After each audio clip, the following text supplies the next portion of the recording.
Então, pessoal, como é que vocês estão? Tá? Bem-vindos ao primeiro Congresso Nacional de Cuidados em Saúde. Tá? E a gente vai conversar hoje sobre o manejo de pacientes oncológicos e cuidados paliativos, uma abordagem multidisciplinar no atual cenário epidemiológico.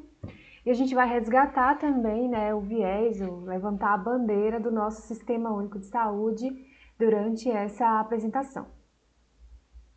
Então, para quem não me conhece, meu nome é Geisiele Alves, da Anunciação Barreto, e eu sou cirurgiã dentista, formada pela Faculdade de Medicina da Bahia, e sou pós-graduanda em Saúde da Família e Comunidade pela Fundação Oswaldo Cruz. Tá? Desenvolvo atividade aqui na Secretaria de Saúde do Estado da Bahia e sou colunista do Telesaúde também. Eu já agradeço ao primeiro Congresso Nacional de Cuidados em Saúde e também ao Instituto Ciência em Pauta, tá, por essa oportunidade de estar aqui conversando com vocês.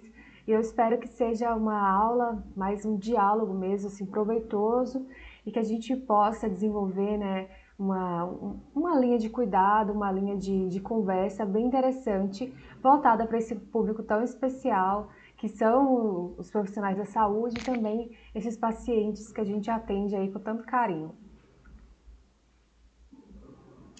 Então, para a gente falar de cuidado voltado para a população brasileira, eu costumo dizer que é basicamente impossível a gente falar de cuidado e não falar do nosso Sistema Único de Saúde.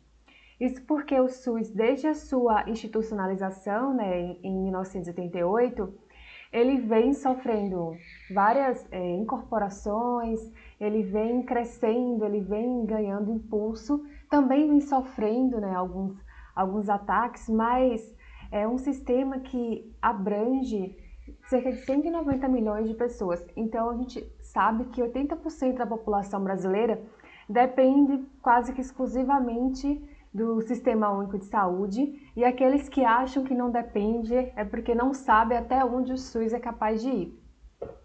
Então, para a gente falar de cuidado, a gente vai trazer esse viés do Sistema Único de Saúde e mais especificadamente da Estratégia de Saúde da Família, que foi ali uma estratégia inovadora que pressupõe no diálogo e na multidisciplinaridade, na interdisciplinaridade, os seus principais instrumentos de intervenção. Então, a saúde da família, ela reúne esse conjunto de profissionais que vão ali atuar de forma multidisciplinar, de forma integrada, articulando diversos olhares.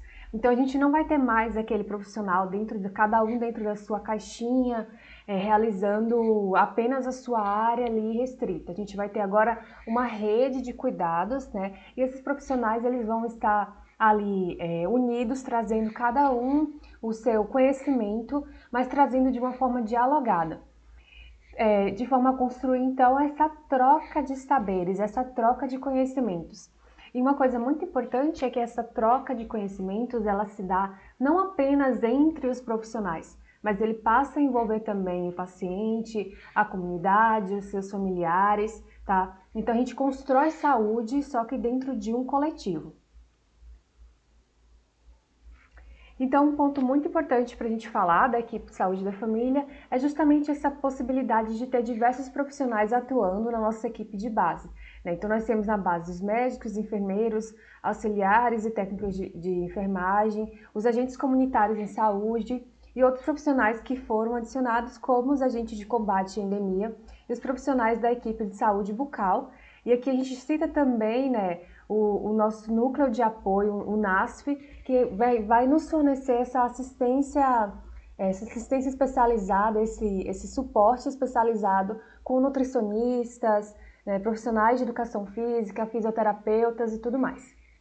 Então, é toda uma equipe de saúde que vai ali atuar de forma a promover um cuidado e um cuidado centrado no paciente. Tá? Então, a gente vai ter agora o cuidado não mais centrado na doença, como era muito desenvolvido na medicina curativista. Se estudava muito a doença.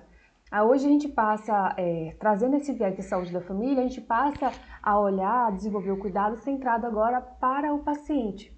Isso porque a gente passa a compreender que a doença ela se manifesta de diferentes formas a dependendo do sujeito. né? Uma mesma condição de saúde pode se desenvolver de diferentes maneiras, porque cada pessoa ela é singular. Então a gente passa a desenvolver um plano terapêutico, um projeto terapêutico singular, para que possa englobar, né, todas essas particularidades, todas essas subjetividades que cada indivíduo possui. Então, o cuidado agora, ele não é mais centrado na doença, estudando quais os efeitos da doença no paciente. A gente vai agora muito além disso, né? A gente passa a estudar também quais são essas características subjetivas do paciente, características relacionadas ao ambiente em que ele vive, as condições de saúde e como isso influencia também no curso da doença e vice-versa. Tá? Então, é uma rede de cuidado muito mais integrada e o nosso paciente agora passa a ser o centro desse cuidado. A opinião do usuário, do paciente, ela passa a ser valorizada, o conhecimento que ele já possui, a bagagem que ele já possui também é algo que deve ser valorizado para que a gente possa desenvolver um plano terapêutico em conjunto com esse paciente. Ele também participa. Não é mais aquilo de que o profissional avalia e dita o que ele acha que é melhor, né? Construindo essa hierarquia de que o profissional é quem detém o conhecimento e, consequentemente, é ele quem sabe o que é melhor para o paciente. Não, não é assim. Na saúde da família, a gente quebra essa hierarquia e agora o conhecimento do profissional e os saberes do paciente, eles integram tudo aquilo para construir um projeto de cuidado que seja realmente voltado para aquele indivíduo. E por que a gente está falando isso? Cuidados paliativos, então, a gente falar de cuidados paliativos dentro do Sistema Único de Saúde é justamente trazer toda essa conversa sobre rede que a gente estava desenvolvendo. De acordo com o INCA, né, os cuidados paliativos eles são definidos como cuidados de saúde ativos e integrais prestados à pessoa com doença grave, progressiva e que ameaça a continuidade da sua vida. Então, por que é tão importante a gente desenvolver cuidados paliativos? A gente desenvolve porque é uma forma de fornecer para esse paciente um cuidado, mesmo que ele esteja com a continuidade da sua vida, né, ameaçada. Então, é viver bem até o último dia, com o intuito de aliviar dores, sofrimentos, fornecer cuidado para esse paciente, fornecer apoio, porque não é um momento fácil. Não é um momento fácil para ele, não é um momento fácil para a família, tá? E mostrar esse cuidado, esse carinho, esse apoio é algo fundamental para o indivíduo. Então, como a gente consegue ver aqui na imagem, essa imagem ela é bastante interessante porque a gente vê que as mãozinhas no ombro demonstrando esse apoio de que você está ali perto, não só o profissional, mas também a família, a comunidade, junto com esse paciente, para que ele não entre num estado de isolamento, para que ele não fique ali, né, encolhido no seu sofrimento e cada dia da vida dele seja penoso, né? Justamente para que ele possa ter qualidade de saúde, qualidade de vida até o seu último dia. Então, o cuidados paliativos ele é extremamente importante e é algo que a gente oferece na saúde da família, né, no Sistema Único de Saúde para a nossa população. Então, a gente vai começar a falar agora sobre quem é esse paciente oncológico em cuidados paliativos. Quem são esses pacientes, né? De acordo com dados da Organização Mundial da Saúde, cerca de 20 milhões de pessoas necessitam de cuidados paliativos, estão necessitando de cuidados paliativos, e desses, 67% são idosos e 80% são de baixa e média renda. Então, por isso que a gente diz que a maioria é composta por pacientes que estão ali em campos de vulnerabilidade, né? São indivíduos que precisam de proteção social, tá? E a gente que tem algumas leis, como a Lei Orgânica da Assistência Social, o Sistema Único de Assistência Social, que são direitos para serem fornecidos para esses pacientes que estão em condições de vulnerabilidade, de proteção social. Então, o que a gente passa a compreender dentro disso é que a maioria dos indivíduos que estão em cuidados paliativos na nossa população brasileira fazem parte de um grupo mais vulnerável, né, de idosos e indivíduos de baixa e média renda.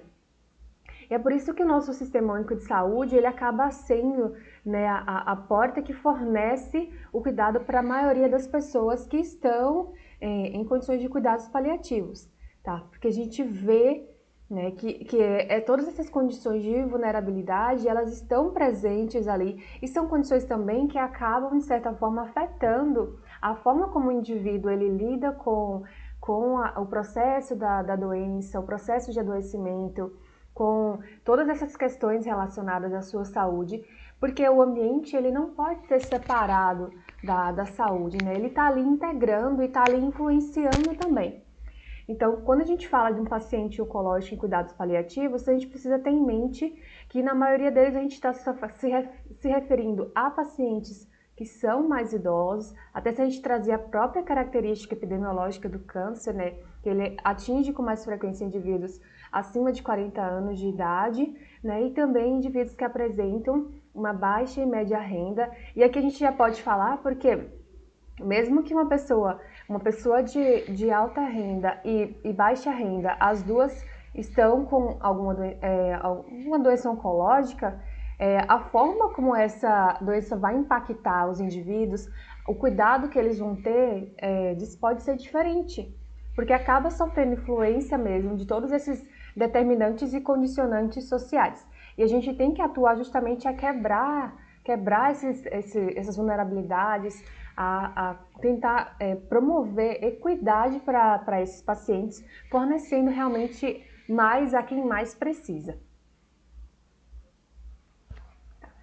Então, uma coisa muito importante da gente falar é a repercussão da doença sobre as necessidades e valores do doente, né, no caso do paciente, e da sua família. Então, quais são essas repercussões? Como que a doença ela acaba influenciando sobre os valores, sobre as necessidades, e não só do paciente, mas dos seus familiares e dos outros indivíduos que os acompanham.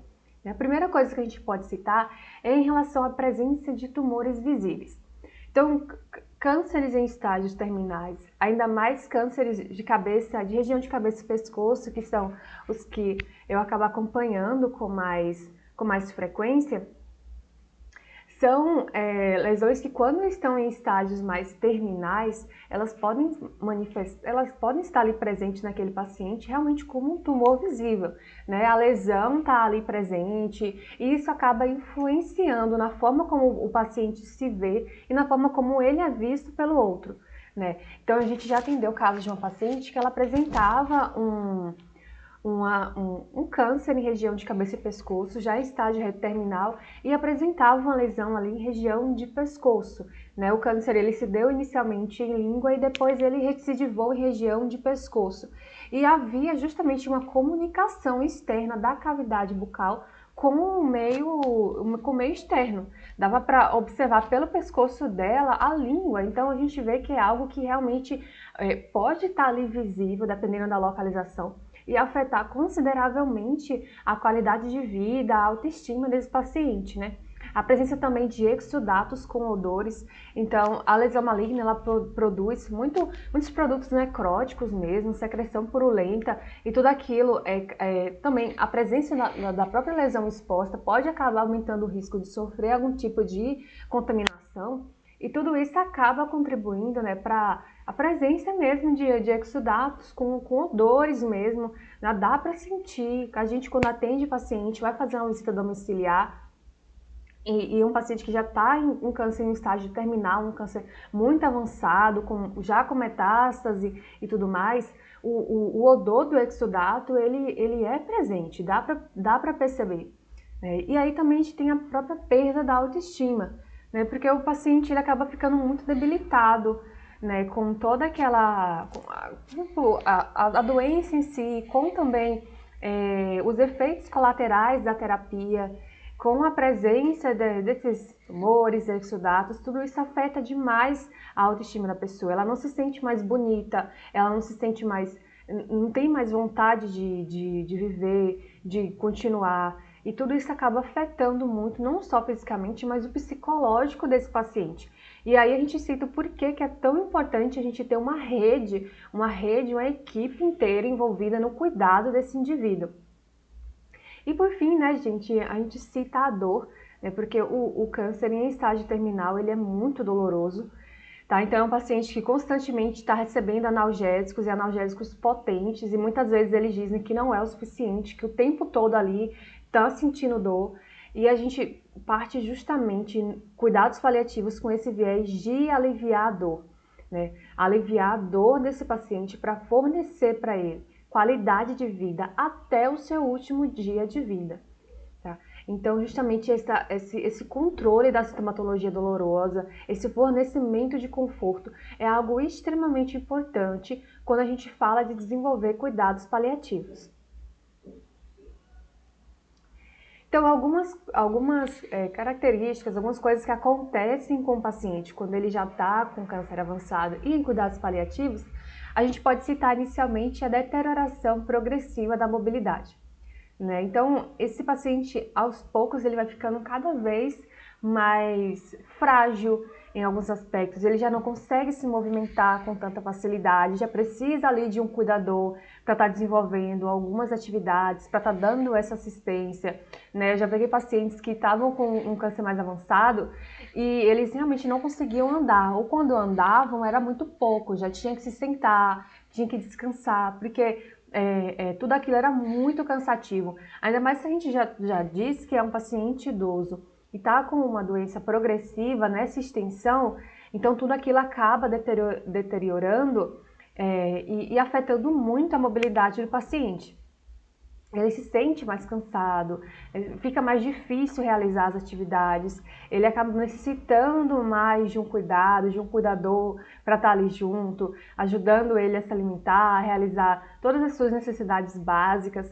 Então já vai estar precisando de alguém ali presente para estar realizando isso, né? E isso vem porque o paciente acaba sofrendo muitas interferências mesmo em relação à nutrição, né? A gente vai ver que dependendo da localização e da extensão da doença, do tumor, o paciente ele já não consegue mais se alimentar direito, né? A própria terapia também, principalmente para aqueles que estão realizando quimioterapia e já realizaram várias sessões, ela acaba afetando bastante o paciente, afetando a disposição, ele se sente mais fraco. Eu lembro que os pacientes falavam assim que terminava a terapia, os primeiros dias após a sessão da quimio, eles se sentiam muito debilitados, né? Não conseguiam realizar muita coisa, porque realmente é algo que acaba afetando sistemicamente o paciente como um todo, né? Então a gente cita aqui essa deterioração da mobilidade. Outro ponto também é a alimentação através de sonda, e isso aqui realmente é algo muito presente, ainda mais se a gente fala de pescoço, de câncer em região de cabeça e pescoço, né, que é o que eu vejo mais. E quando um paciente ele tem um câncer nessa região e já está muito avançado, muitas vezes ele já não consegue mais se alimentar por via oral normalmente, né, acaba precisando dessa alimentação através de sonda, e aqui a gente consegue visualizar uma sonda nasogástrica, né? E aí isso acaba afetando demais, gente, porque o teor nutricional do paciente acaba baixando muito, isso acaba deixando ele um pouco mais, deixando ele mais frágil em vários aspectos, e a saúde dele acaba ficando mais debilitada, a forma como ele lida com o meio, enfim, sabe, toda essa questão social acaba afetando demais, porque muitas vezes o paciente ele já não consegue mais nem se comunicar, né? Não consegue mais expressar o que ele está sentindo, já tem a sua fala dificultada, a gente vai ver mais à frente em relação ao paciente traqueostomizado. Então isso aqui é uma coisa que também é muito comum de se encontrar. Quando você for atender um paciente que está em cuidados paliativos, é algo que você pode encontrar no momento que você for, né, um paciente que você vai ver ali que ele já não tem, não é toda a atividade que ele vai conseguir desenvolver, né, que pode estar sendo alimentado através de uma sonda nasogástrica, coisas desse tipo podem estar presentes. Um outro ponto também, né, como eu tinha dito para vocês, a própria tráquea, o paciente traqueostomizado. E isso me marca bastante porque eu me recordo de uma paciente que ela era traqueostomizada e justamente porque o câncer em região de cabeça e pescoço ele já tinha metastatizado para pulmões, então a paciente ela já não conseguia mais respirar sem a presença da tráqueo. Ela respirava através da tráqueo e aquilo era muito debilitante porque ela não, a pessoa não consegue dar todo a necessidade de oxigênio que o corpo precisa. Muitas vezes aqueles fluidos pulmonares acabam voltando ali pelo tubo da tráquea, precisa ficar aspirando aquilo, manter todo um cuidado de higiene ao redor, para aquilo ali não infeccionar, para aquilo ali, né, bactérias do meio externo não penetrarem a região do tubo. Então é algo bastante complicado. Esse paciente que ele já não consegue falar direito, ele não se comunica, então ele acaba perdendo isso, né? Essa capacidade de estar se comunicando. Eu lembro que a paciente ela se comunicava com a gente escrevendo mesmo o que é que ela estava sentindo, o que é que ela estava pensando, porque a comunicação, né, já tinha sido completamente afetada. Né? Então, a presença da tráquea, que o paciente traqueostomizado, é algo também que pode ser observado quando a gente fala de um indivíduo em cuidados paliativos já em estágio mais terminal. E também a falência múltipla de órgãos, e aqui a gente pode citar os rins, né? É um paciente que ele acaba sofrendo muito com isso, ele acaba perdendo um pouco o controle dos esfíncteres, então ele já tem mais dificuldade, muitas vezes precisa estar usando uma fralda, tem dificuldade ou sente dor mesmo ao defecar, já não consegue ir várias vezes certinho ao banheiro, não é dessa forma. E isso acaba, né, influenciando bastante. Então a gente vê todo um contexto sistêmico que também é afetado e acaba influenciando nas condições psicoemocionais desse indivíduo. E aqui falando de sintomas psicoemocionais, né, não dá para dissociar uma coisa da outra, né? Eles afetam a capacidade de adaptação à doença, a adesão terapêutica e o enfrentamento dos efeitos colaterais associados à medicação. Então não é fácil para esse paciente ver uma doença que está ali lhe afetando completamente, perdendo muitas coisas que eram importantes, como a gente conseguiu observar a mobilidade, a fala, né, a nutrição, tudo isso acaba afetando bastante e também o próprio medo da morte, o medo de que seus dias estão acabando, que a qualquer momento você não vai estar mais ali presente com as pessoas que você ama, tudo isso acaba afetando demais. E o que a gente mais pode fornecer para esse indivíduo nesse momento é apoio emocional para que ele se sinta cuidado, para que ele se sinta bem. Então não tem como a gente dissociar sintomas psicoemocionais de uma pessoa que está em cuidados paliativos, tá? Para eles entrarem em um quadro de depressão, tá?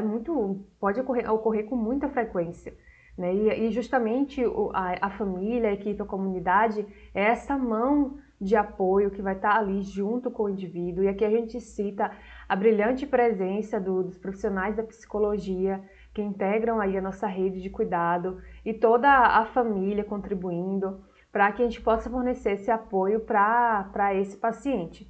Né? Então, uma coisa que acontece muito é que o câncer ele ainda é muito estereotipado. Então, o paciente às vezes acaba se excluindo da comunidade, né, da sua rede de amigos. Antes os vizinhos visitavam, ele ia para a casa dos vizinhos, participava de festas, participava desse tipo de atividade social e agora já tá mais excluído, já está se sentindo mais afastado, se afasta de tudo, se retrai e isso afeta demais, porque o paciente ele perde aquele convívio social, ele tem aquele medo da forma como as pessoas vão olhar para ele, da forma como ele vai ser visto, encarado. E tudo isso acaba, né, contribuindo e afetando de forma negativa para que ele entre realmente em um estado de depressão, um estado psicoemocional bem complicado. Então, devolver para esse paciente a possibilidade de ele estar ali junto com a equipe, com a família, os amigos, isso aí é muito importante, tá? Para que a gente possa estar cuidando do emocional também desse indivíduo. Então, o gerenciamento do cuidado do paciente, ele, por apresentarem múltiplas necessidades, esses pacientes vão constantemente necessitar da presença dos profissionais que em conjunto vão fornecer tratamentos em termos, como a gente citou, físicos, psicológicos e também sociais. Então, olhando para esse diagrama aqui, a gente consegue observar, né, que a pessoa, o paciente, ele está no centro do cuidado. E aqui uma estratégia muito importante do nosso sistema de saúde é a presença da construção do plano terapêutico singular, também chamado de projeto terapêutico singular ou simplesmente PTS, né, que é um plano de cuidado integrado voltado para este indivíduo. Então, o que é que se avalia, né? Avalia-se os sintomas do paciente, avalia-se a biografia do paciente, a avaliação funcional, exames físicos complementares, avaliações especializadas, cronologia da doença, tratamentos realizados. Então, avalia todas essas questões relacionadas ao indivíduo, relacionadas à família, né, a rede que ele possui ali de cuidado, avalia exames, vê como é, que doença é essa, onde que o câncer se desenvolveu, para onde se ele metastatizou, se ele avançou, qual é o tipo de tratamento que o paciente está recebendo, ele está recebendo, fez cirurgia, reabilitou, está realizando radioterapia, quimioterapia, em que estágio está, desenvolver um diálogo com a equipe do hospital que está promovendo esse cuidado oncológico também é extremamente importante. Qual a cronologia, os tratamentos realizados, então fazer uma avaliação completa de todos esses aspectos, mas também avaliar o ambiente sociocultural, né? Onde esse paciente está inserido, né? Onde que ele vive, que ambiente é esse que ele vive, é um ambiente que permite ele está se comunicando com a comunidade, ele está recluso, ele está se sentindo excluído, né? Que local é esse que ele está presente? É um local que dificulta o acesso ao serviço de saúde? É um local mais isolado, mais perigoso? Então, avaliar toda essa questão sociocultural, né? Aspectos psíquicos também, né? As questões emocionais do paciente é extremamente importante. E não só dele, né? Mas também da própria família, porque a gente sabe que para quem está ali vendo um ente querido, né, afetado dessa forma, possivelmente pode perder aquele ente querido a qualquer momento. Isso é algo que afeta, psicologicamente afeta demais, né? Então, avaliar os aspectos psíquicos do paciente, da sua família, né? A espiritualidade, gente, isso aqui é extremamente importante, tá? A espiritualidade, ela não pode ser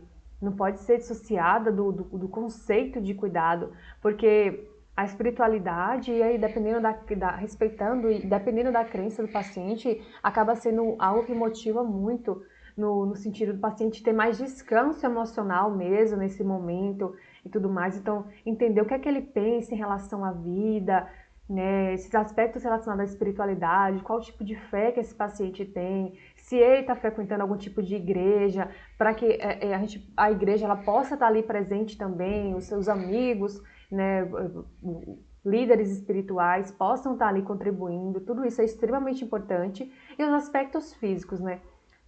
Que tipo de atividade esse paciente consegue desenvolver? Será que a gente pode desenvolver uma atividade integrada com outros indivíduos, ou ele está mais debilitado em alguns aspectos? A gente precisa desenvolver uma atividade que envolva todo esse paciente, mas dependendo das condições físicas que ele está apresentando. Então, desenvolver um projeto terapêutico singular, desenvolver toda essa rede de cuidado é algo que se faz avaliando cada aspecto desse, né? Avaliando cada situação e valorizando o paciente. E aqui eu coloco também a família desse paciente, que está ali no centro do cuidado, precisam ser ouvidos, a opinião deles é importante, a forma como eles lidam com a doença, com toda essa situação, acaba que norteia também o profissional em por qual caminho ele pode estar seguindo para o desenvolvimento desse plano, desse projeto terapêutico singular. Então, o gerenciamento do cuidado, né? A gente pode falar que os cuidados paliativos, é importante que eles sejam desenvolvidos em início precoce, com manejo, aqui a gente cita manejo dos sintomas, né? Então, quanto mais precocemente o indivíduo está recebendo esses cuidados, já é interessante. Muitas vezes o paciente ele foi diagnosticado com o câncer pela própria equipe de saúde. E quando a gente encaminha esse paciente para que ele receba esse acompanhamento, agora esse tratamento oncológico em algum hospital, em alguma oncom, esse paciente ele não perde o vínculo, ele não perde o acompanhamento da equipe de saúde da família. Então, desde o início que o paciente é recebido, que ele recebe o diagnóstico e que ele passa a receber o tratamento oncológico, a equipe de saúde ela está acompanhando, ela está fornecendo esse apoio, tá? E vai fornecer também esse apoio caso o paciente entre ali em cuidados paliativos. E aqui um ponto muito importante é o manejo de sintomas, né? Manejo de sintomas, de efeitos colaterais que esse paciente possa estar desenvolvendo. Então a equipe ela atua de forma a fornecer qualidade de vida para esse paciente, né? Alívio de dores, alívio de efeitos colaterais, efeitos relacionados à terapia.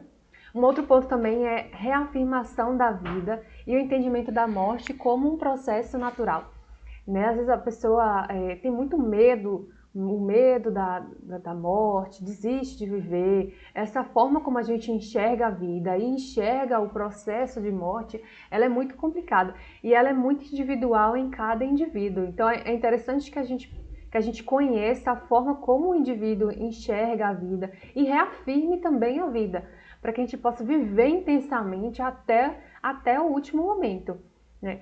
Para também realizar avaliação, reavaliação, alívio impecável da dor e outros sintomas geradores de desconforto.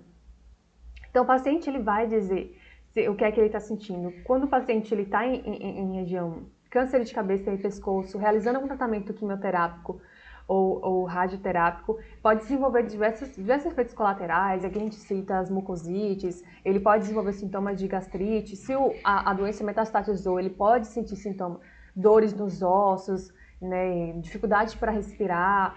Então, a gente precisa ter um panorama de quais são esses sintomas que ele está apresentando. Se está sentindo dor, realizar alívio impecável da dor. E aqui não apenas com analgésicos, tá? Mas a gente tem outras estratégias que vamos citar mais à frente, que podem estar contribuindo também para que possa gerar esse conforto para esse indivíduo. Um outro ponto também, né, que a gente já citou e novamente eu bato nessa tecla é a integralidade dos aspectos psicossociais e espirituais do indivíduo, com destaque para uma abordagem multidisciplinar, né? Então, mesmo que o paciente ele tenha um profissional de referência, mas toda a equipe tem que contribuir para essa rede de cuidados. Todo profissional tem algo a contribuir, né? E a integralidade, aspectos psicossociais e espirituais, para que a gente possa estar justamente atuando nessa questão. Porque o emocional do paciente, ele não é dissociado da saúde. Não dá para a gente só voltar os olhos para as questões físicas, para o sentimento de dor e tudo mais, e esquecer disso aqui, né? Sistema de suporte para que o paciente que viva intensamente até a morte. Então, não é para o paciente ele estar, cada dia para ele ser um sofrimento estar vivo. É para ele, não, a gente tem que fornecer um suporte para que ele viva bem até o seu último momento. E também algo muito importante, gente, é compreender e dar suporte aos familiares.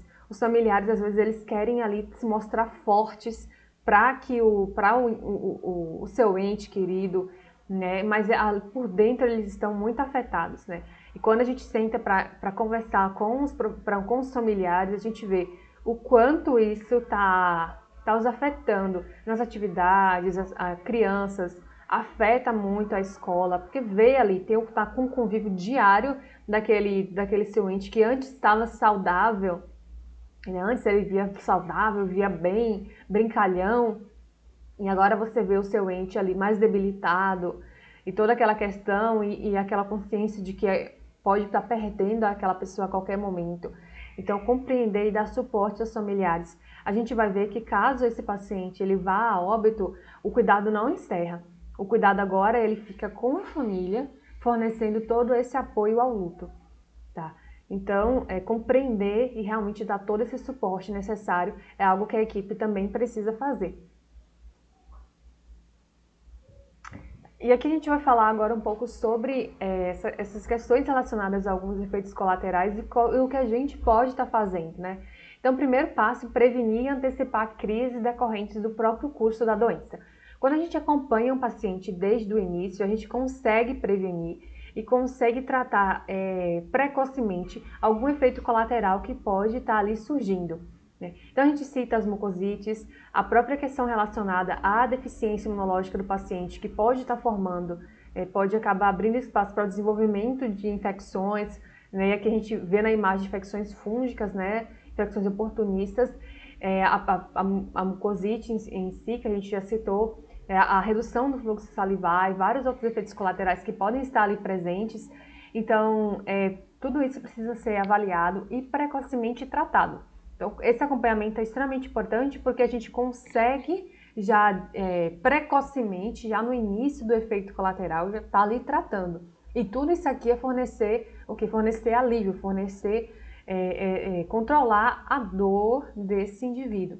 A dor ela é controlada não apenas com o uso de medicamentos, de analgésicos, mas também com esses outros tratamentos, né, que a gente pode citar a questão da laser terapia, né, bochecho com corticóide, dependendo da situação, né, se tiver com infecção fúngica instalada já não é interessante esse tipo de bochecho, mas a gente pode entrar também com o uso de fitoterápicos, camomila e tudo mais, que pode estar contribuindo ali. Então, existem diversas estratégias terapêuticas que podem estar ajudando esse paciente. Né, alívio de efeitos colaterais, né, e promoção de qualidade de vida. E aqui a gente cita um ponto também relacionado à própria nutrição, e a equipe de profissionais da nutrição do NASF é extremamente importante, porque muitas vezes o paciente ele já não consegue mais se alimentar, comer alimentos muito fibrosos e tudo mais, ou podem estar com alguma deficiência de alguma vitamina em si, ou se estão se alimentando alimentação nasogástrica, o que é que pode ser feito para estar contribuindo. Então tudo isso aí é muito importante. Às vezes o paciente ele fica muito enjoado, tem muito refluxo, né? Esse refluxo ele começa a sentir queimação em região de boca, muita queimação em boca, queimação em região de orofaringe, sensibilidade nos dentes. Então a gente vê que é uma coisa levando para outra. A ardência bucal pode estar ali muito presente e aí o profissional ele tem que estar contribuindo para fornecer esse alívio ali, né? E aqui a gente fala das PICs, né? As práticas integrativas e complementares em saúde, que são extremamente importantes, né? E elas têm um efeito assim surpreendente. Né, as PICs elas podem estar contribuindo, porque em relação a grupos de apoio, algumas atividades como yoga, auriculoterapia, que podem estar sendo ali empregadas para fornecer apoio emocional, fornecer apoio para esse indivíduo. Né? Se a gente pega um caso desse aqui, tratar o paciente com antifúngico, rever a questão da terapia, o que é que pode estar acontecendo, se estiver em um estágio muito avançado, para que esse paciente ele não venha a óbito por causa de algum tipo de infecção. Né? A avaliar também a condição de saúde bucal desse paciente. Muitas vezes ele não consegue higienizar de forma eficiente aquele biofilme, pode estar ali presente. Biofilme é algo que a gente observa muito, porque ele sente muita dor, dificuldade durante a escovação, não está conseguindo controlar aquele biofilme direito. Então aí vem as cáries, né? Se o paciente está recebendo radioterapia, pode ter ali a presença de cáries de radiação. Então, tudo isso tem que ser muito bem avaliado. Os efeitos colaterais, eles são muito presentes e eles acabam afetando muito a qualidade de vida do paciente. E aí, por isso que é tão importante que a gente faça esse acompanhamento.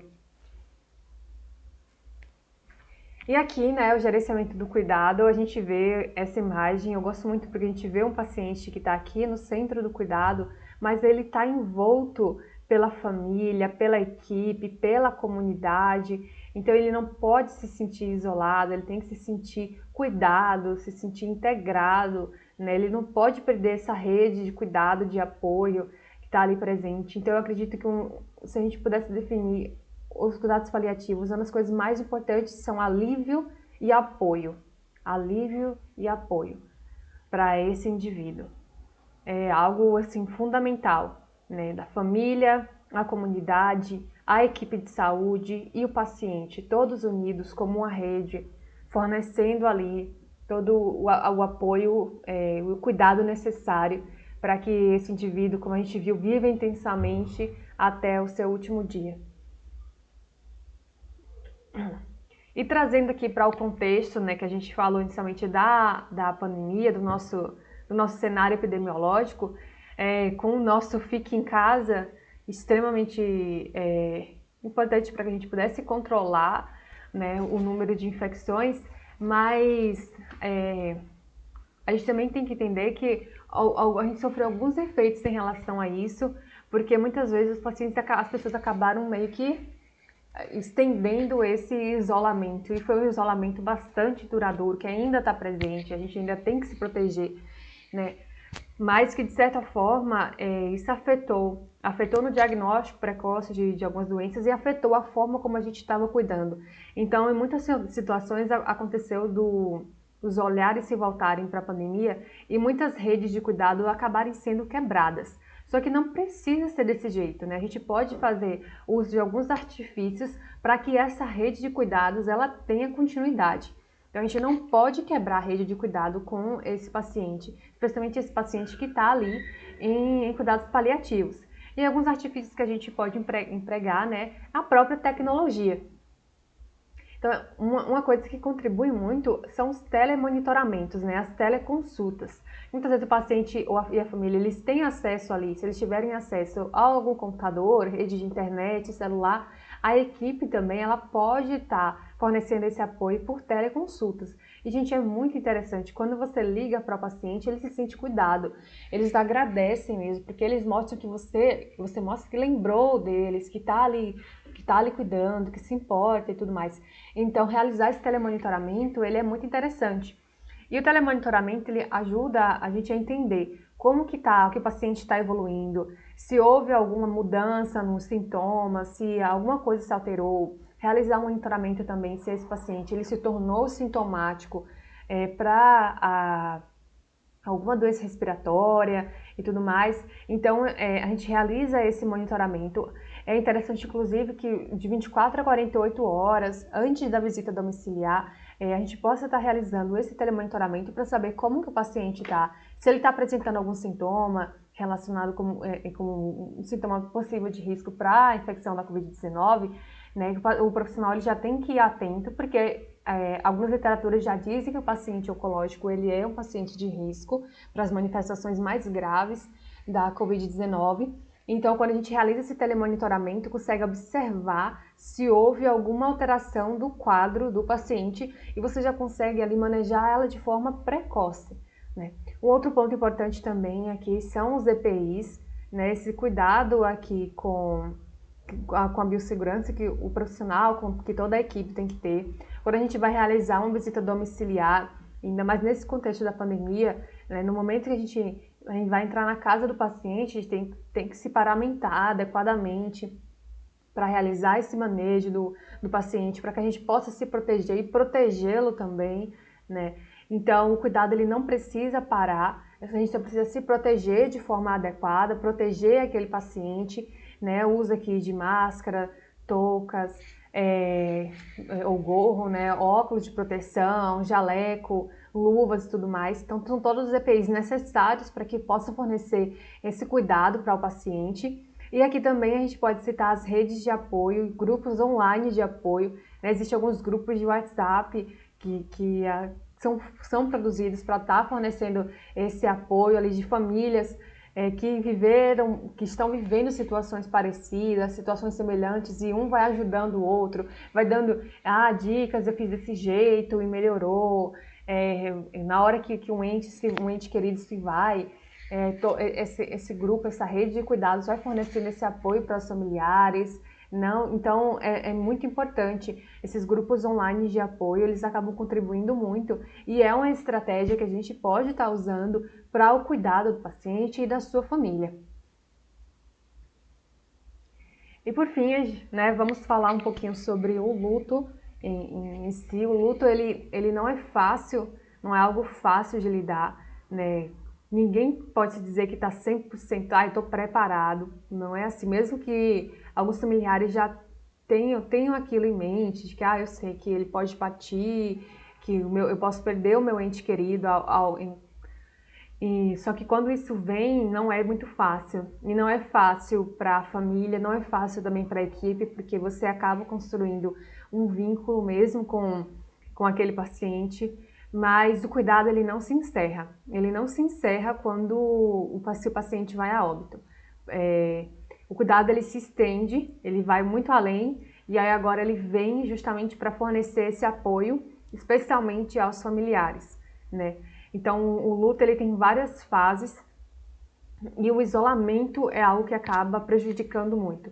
Então, o apoio ele tem que estar ali presente também nesse processo do luto, né? O ombro que vai ouvir aquela pessoa, com quem ela vai desabafar, com quem ela vai conversar mesmo. Muitas vezes esse ombro acaba sendo o profissional que vai estar ali presente fornecendo todo esse cuidado. Então, é muito importante a gente falar sobre o luto, né? A gente falar sobre todos esses processos que envolvem a forma como lida com o luto. Isso é algo que é realmente necessário.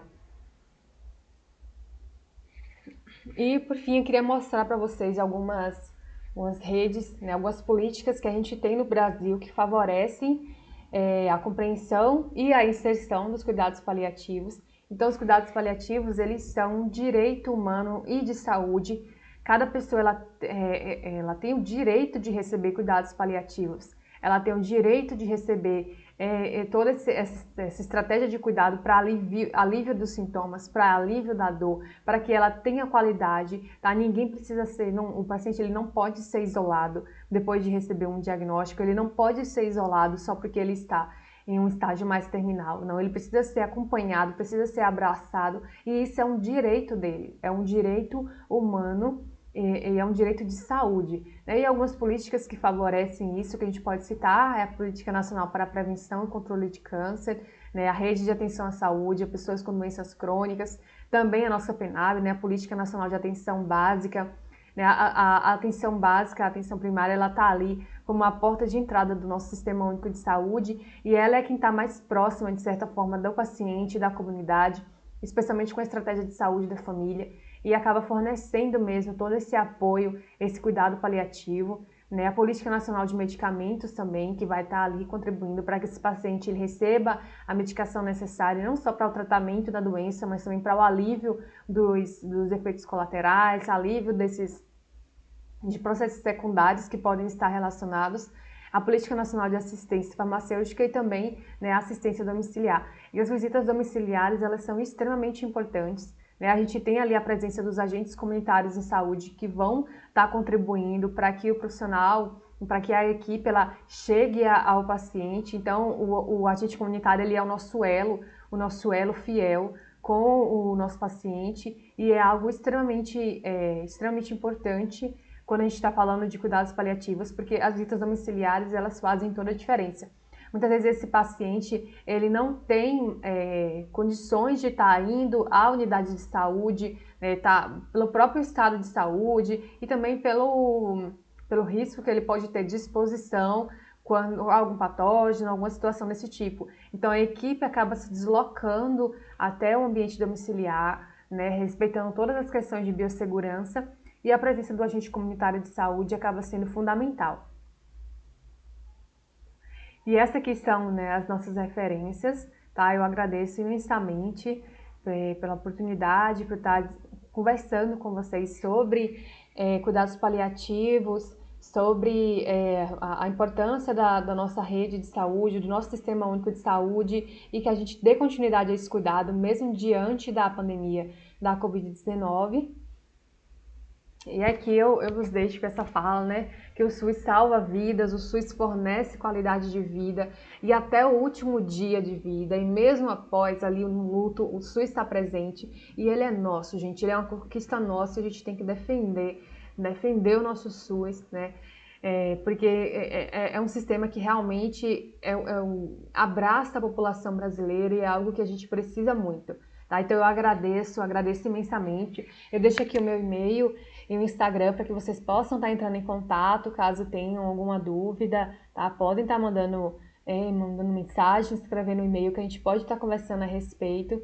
E aí eu espero que vocês curtam muito esse congresso, né? Ele está recheado aí de palestras, de informações muito importantes para que a gente possa estar fortalecendo mesmo os nossos cuidados em saúde, tá? No que precisar, então eu estou aqui, eu novamente agradeço muito.